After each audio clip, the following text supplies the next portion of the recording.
ابراہیم علیہ السلام فرماتے ہیں وجعلنی من ورثۃ جنت النعیم، اور اللہ تعالیٰ مجھے جنت کی نعمتوں کا وارث بنا دیجیے۔ کیوں آپ اللہ تعالیٰ سے یہ کہہ رہے ہیں کہ مجھے جنت کی نعمتیں چاہیے؟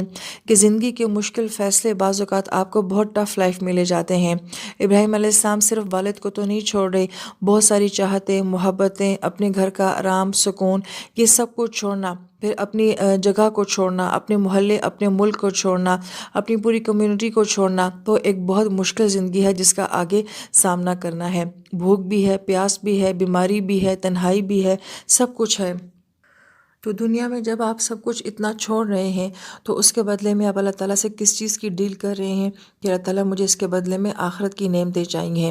یہ جو نعیم لفظ ہے یہ نعم سے ہے، اور نعم کا مطلب ہوتا ہے کسی آرام دہ چیز کا ہونا، سہولت کا ہونا، آسائش کا ہونا، لگژری کا ہونا، کہ انسان دنیا کی سختیاں اور تکلیفیں جب برداشت کرتا ہے تو اس کے بدلے میں اللہ تعالیٰ سے آخرت کی نعمتوں کا سودا کر لیتا ہے۔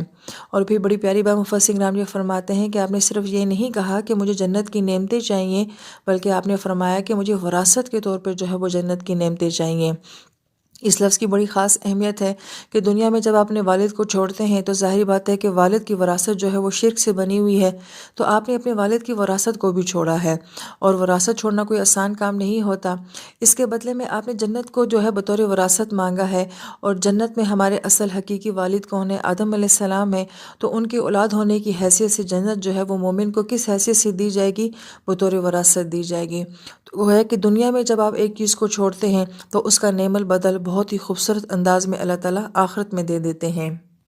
لہٰذا اس دعا کا ہماری زندگی کے ساتھ بڑا ہی گہرا تعلق ہے، کیونکہ الحمدللہ ہمیں شرک تو نہیں فیس کرنا پڑتا، لیکن ہمیں بہت دفعہ زندگی میں یہ سچویشن فیس کرنی پڑتی ہے کہ ہمیں بہت مشکل فیصلے لینے پڑتے ہیں، اور پھر محض فیصلہ نہیں لینا پڑتا، اس کے بعد آنے والے حالات کو جو ہے وہ فیس بھی کرنا ہوتا ہے۔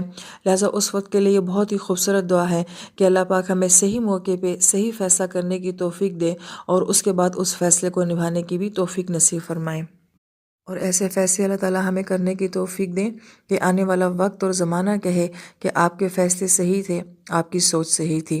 تو اللہ تعالیٰ ہمیں ایسا شعور نصیب فرمائے، ایسی حکمت نصیب فرمائے۔ آمین یا رب العالمین۔